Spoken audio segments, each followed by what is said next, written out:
Downhill mountain bike racing is an incredibly complex sport where performance is a result of training, skill, bravery, confidence, equipment, and a bit of luck.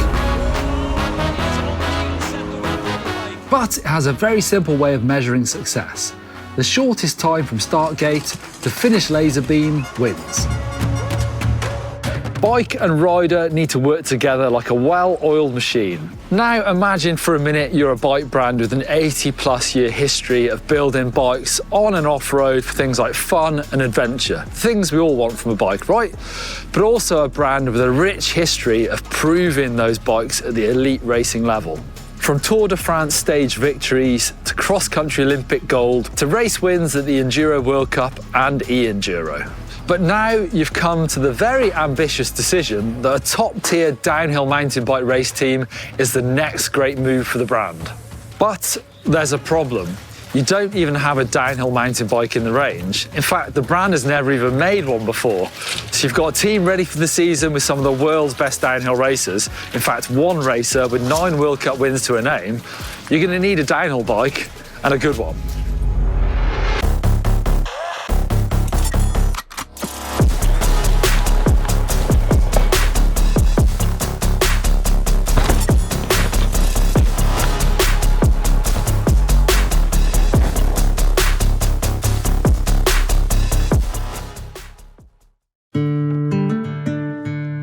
Well, the path to success always comes with ups and downs, right?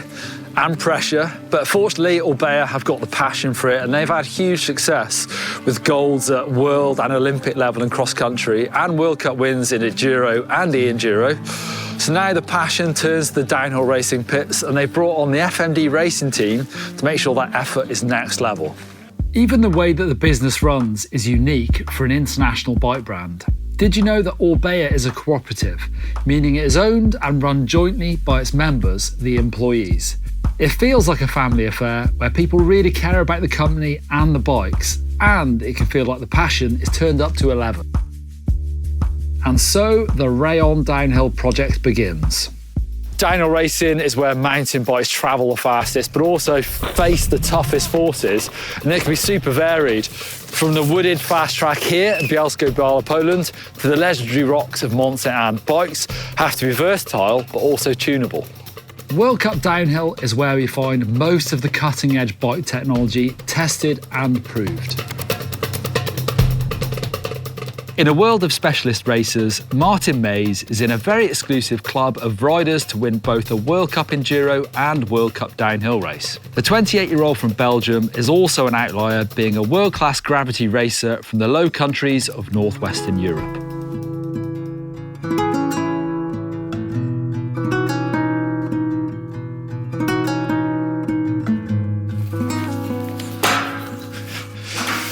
Check this out, it's the dream. Open the tap. That's the bike I won the EDI Luneville with last season.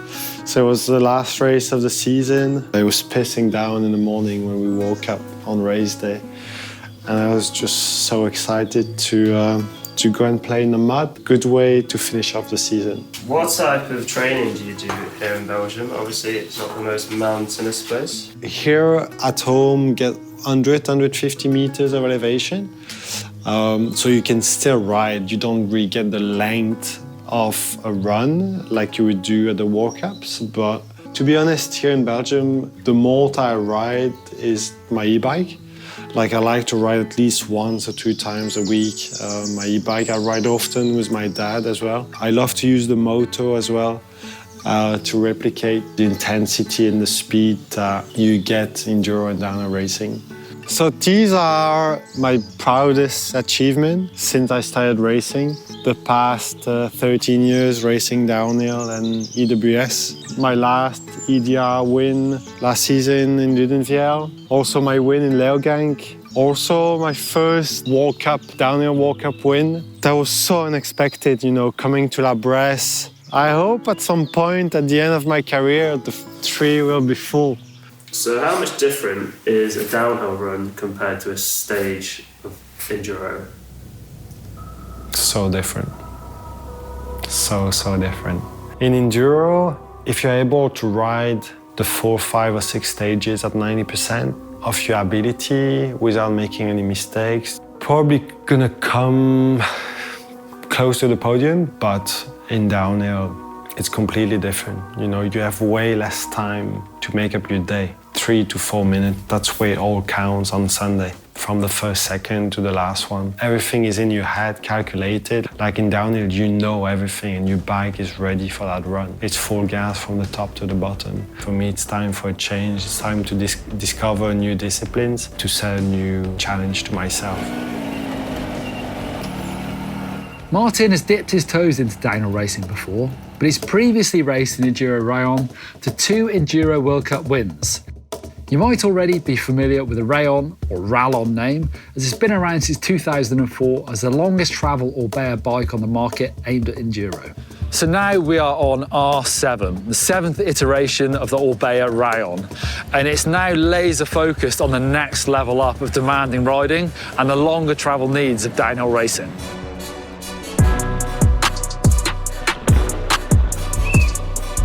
And for 2025, the World Cup downhill team FMD Racing have come to Orbea, with their riders Tiny Seagrave, Phoebe Gale, Dara Ryan, Oliver Zoir and Chaos Seagrave, alongside Martin Maes, whose goals have switched solely to downhill. The ambition is clear: World Cup downhill race victory. So here we are in early 2025. Orbea now have a really good roster of pro riders and a downhill bike that until a few months ago didn't really exist if you count out heavily modified e-bikes and enduro bikes. But actually things have been moving along in the dark rooms of the Orbea HQ in the Basque Country, Spain, under the name OOLAB. The Orbea Optimisation Lab is their department of ideas where the engineers and riders get to experiment on the next generation of bikes. Or not. These ideas don't always give viable solutions, but it has helped achieve racing success, like Damien Otton winning the E-Mega Avalanche on a modified Rise. It's safe to say that last year Orbea turned a lot of heads at the opening round of the UCI Downhill World Cup when their factory rider turned up to race on a heavily modified Orbea Wild E mountain bike. What? Racing downhill on an e-bike? Definitely wild.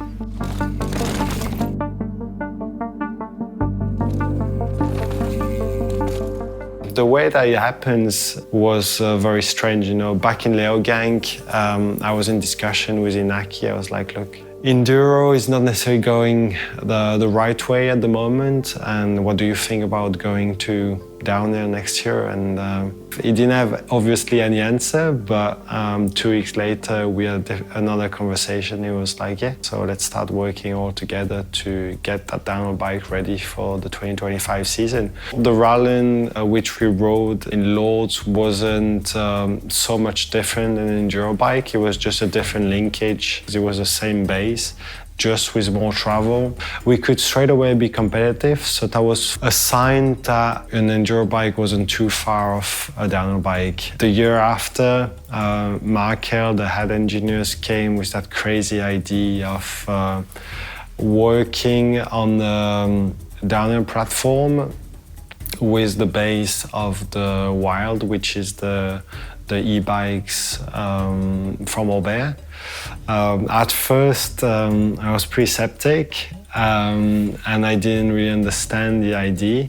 But as soon as I tried it, I was convinced that that compromise was a better compromise than the first Rallon which we rode with at first. And we could once again also be quite competitive with the Wild, finishing I think 21st at Fort William World Cup in 2024, and then I think 20th at the World Champ in Andorra. So we only did 2 races, but every time we were in the top 20 or very close to it. Martin was not only blowing minds with the bike that he was riding, but also he had a really impressive result on a bike that had only spent 2 or 3 days riding. In the downhill world, where racers spend months preparing, that's virtually unheard of. So it shows Martin's amazing all-round skills, but also some serious potential in this OOLAB project. And it got people talking even more. Was this trying to prove a future concept of a hard-charging E-mounted bike, or was this the start of a downhill project from Orbea? Actually, the concept of the OOLAB gives them freedom to experiment completely aside from the specific development of a bike frame. But obviously this was a big experiment. Martin riding on an e-bike seemed completely bonkers. Orbea, of course, removed the motor and the battery from that bike, but what was hiding under those secretive neoprene covers?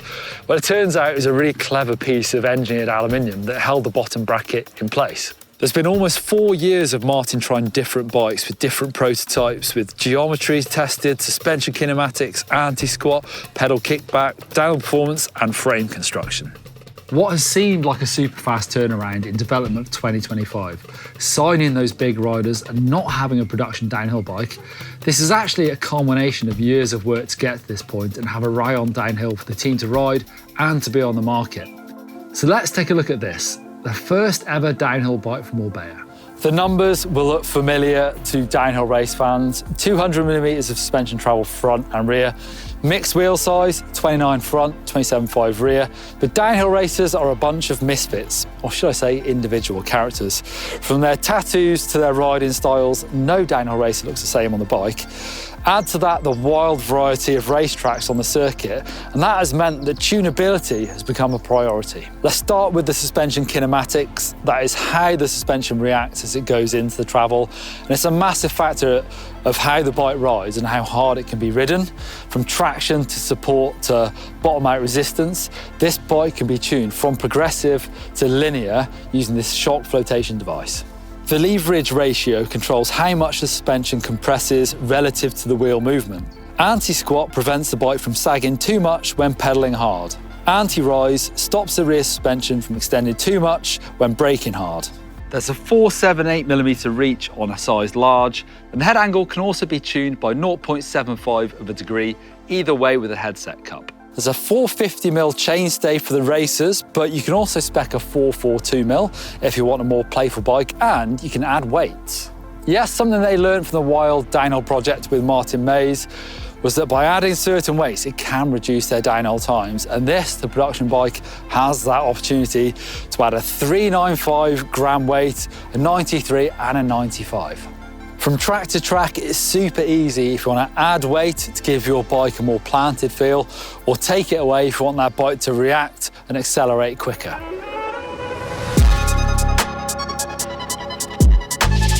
This Rallon is very much a downhill bike, but there's also a new enduro version. The same downhill kinematics, this is a plush bike, but now with 170mm of rear travel and 180 up front.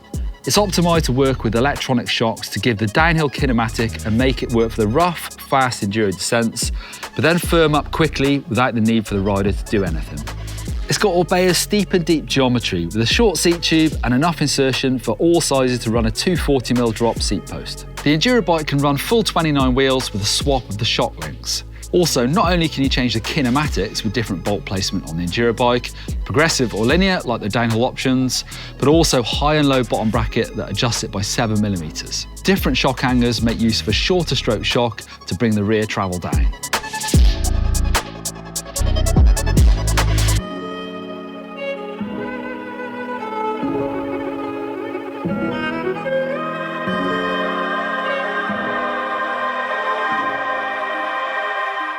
So now the riders have a platform. The Rallon downhill is alive, but still the clock is ticking down until the start of the 2025 UCI Downhill World Cup, and they need to get the bike race ready. Round 1 is just under 2 months away, and the team are out in Portugal pre-season testing.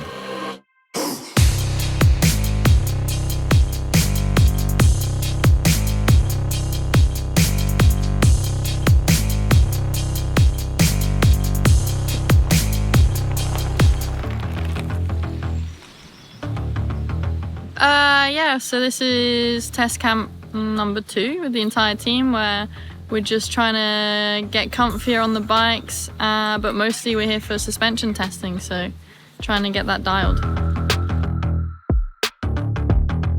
Yeah, I've ridden two prototypes, very similar, just a few tweaks. This is the first time on the second version. Feels a bit slow, but... For the first couple of test sessions, the first few days on the bike, everyone started to get a lot more comfortable, started to work out kind of the first beginnings of the base setting pretty quick and started to see that, okay, there's definitely something very good we can work with here and build on as we get closer to the season. Orbea, it was a bit of love at first sight, to be honest with you. Meeting across the room and our eyes connected, and from there it just went on. And we have the same vision. I felt such a connection to the company that I probably would have signed for free, to be honest with you. Couldn't have done that. They didn't have a downhill bike at the time, and I was just praying that the downhill bike would be good enough for us to start work on it. I think I'm a little bit stressed because I've never developed a bike before. I guess before I signed, I was on a prototype bike as well, but I'd come off of a bike that I really didn't get on with, so that was like a good change for me. And then this is great, but it is a lot of work, and I think you don't realise how much work you take on with prototype bikes and with a factory team that's trying to develop the fastest bike on the circuit. Like, it gives every run a purpose, and I work really well with that.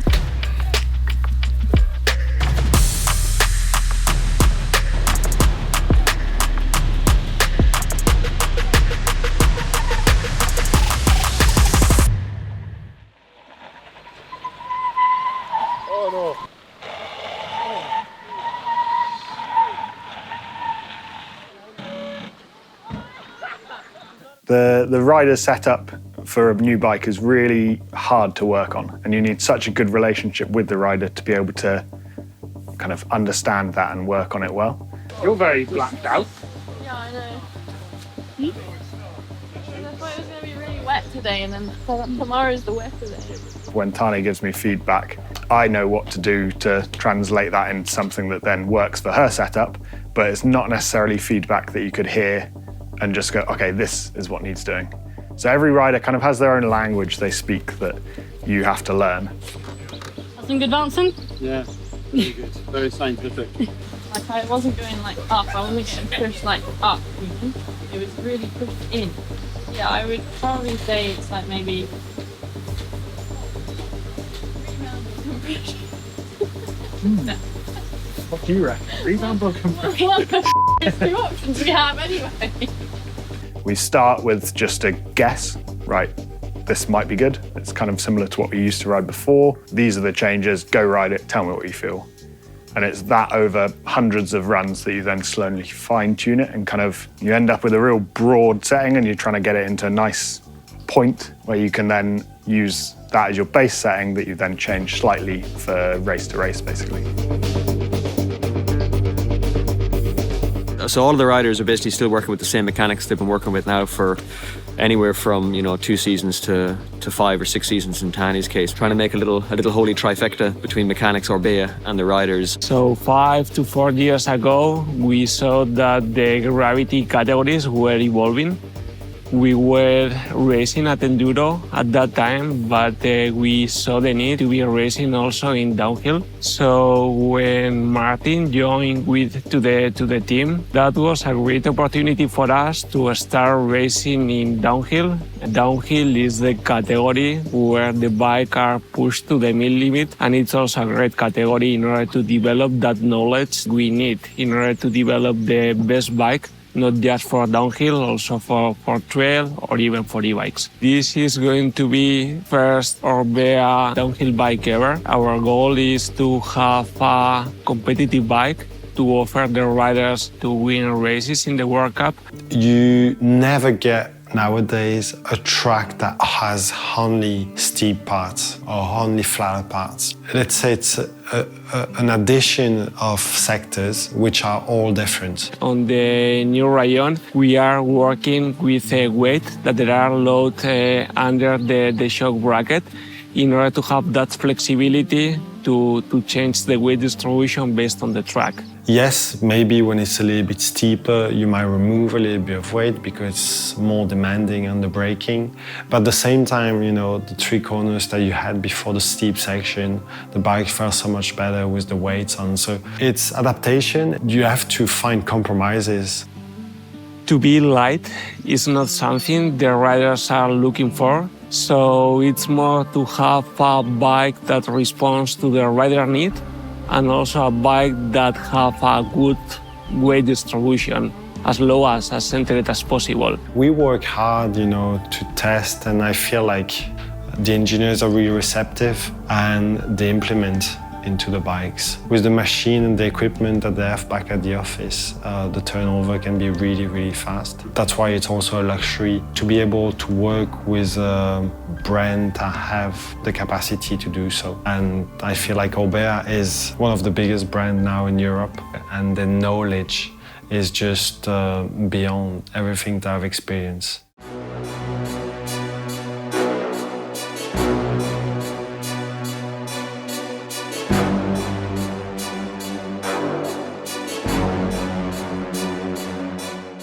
Right, the time for testing is done. We are here at round 1 of the World Cup downhill in Bielsko-Biała, Poland.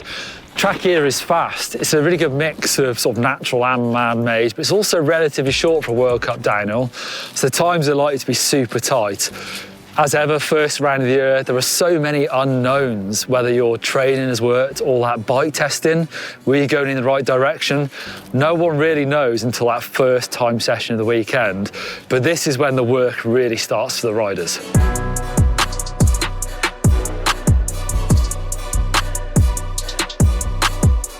The importance of equipment in performance is like, it's untouchable in terms of, you got the track, you got the rider, and you got the equipment, which in our case, the vehicle is a bike. And all 3 need to be understood and pretty dialed to perform at their best. Coming into this season, brand new bike, Rallon DH, brand new brand who've never had a downhill bike. I think there's definitely like a little bit of uncertainty, a lot of anticipation, and there was a lot of keenness to get to work. And there was definitely moments throughout the off-season where it was like some of the riders were scratching heads a little bit and were like, will I get this platform, will I get this bike to where it needs to be to perform? But I think just through smashing out the laps, iterations of setups on loads of different tracks, and it eventually got to the point where, okay, we can make this work. So I think if you've got the systems in place, the processes in place, and you got the staff that can really support the riders, you can get a vehicle to where it needs to be to perform, you know. The riders get 2 practice sessions over 2 days, and the conditions in Bielsko-Biała were wildly changing from a perfectly drying track with amazing grip in the first session to snow blizzards in the next. Riders, coaches and mechanics were left scratching their heads, and tyre choice was going to be critical. We don't have a set outcome for every rider. We've got kind of like a bracket of expectations where we, give or take, would expect them to be, if, like I said previously, if they can perform their best. All we want them to do is perform their best. The actual result at the end of the weekend, no one decides that, only the clock, you know? So we can't decide it. If a rider like Tani does perform her best, there's no reason why she can't be P1. That's guaranteed, and it's not expected, but that's what we know, that if she's at her best, the bike's at her best, everything lines up nicely, there's no reason why she's not battling for P1. When the moment came for the first timed run in Q1, where the top 10 women and 20 men go straight to the finals, the riders performed.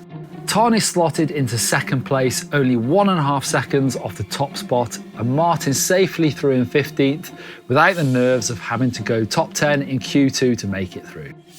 Is your gut feeling that someone under that awning could win their first World Cup on a brand new bike? You mean here in Poland, like first race, brand new bike? Absolutely, 100%. Finals rolled around on Sunday afternoon, along with probably some of the most challenging weather ever for a downhill World Cup final.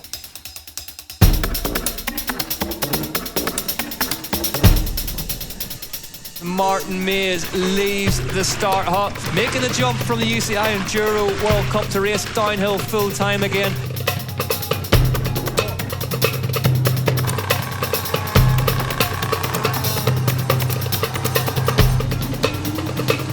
Martin Maes grabs a couple of pedal strokes, heads down to the line. Martin Maes 9th at his first race as a full-time downhill pro.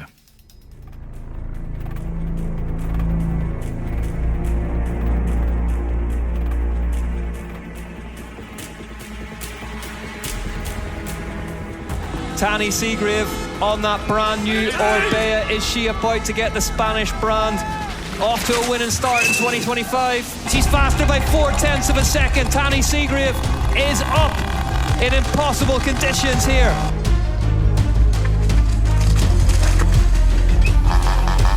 2.9 seconds faster now, 43 kilometers an hour for Tani Seagrave through there. Gonna go for the inside line. Can she hit this apex and get the exit? Tani Seagrave nearly gets sent over the front of the bike. That will have cost her time. She's held on to it. Is she holding on to her lead? Tani Seagrave down the line. Tani Seagrave goes fastest in Bielsko-Biała by 1.7 seconds. Huge ride from Tani Seagrave at round 1. It doesn't get better than that. Tani Seagrave takes her 10th World Cup win aboard the Orbea Rallon DH, its first ever outing. What a weekend for the team and for the bike that now has the covers removed. We'll be racing in plain sight from round 2 in Ludenviel, just a few days away. Orbea say the new Rallon has been the hardest project they've ever done. But now I say it's time to enjoy the results.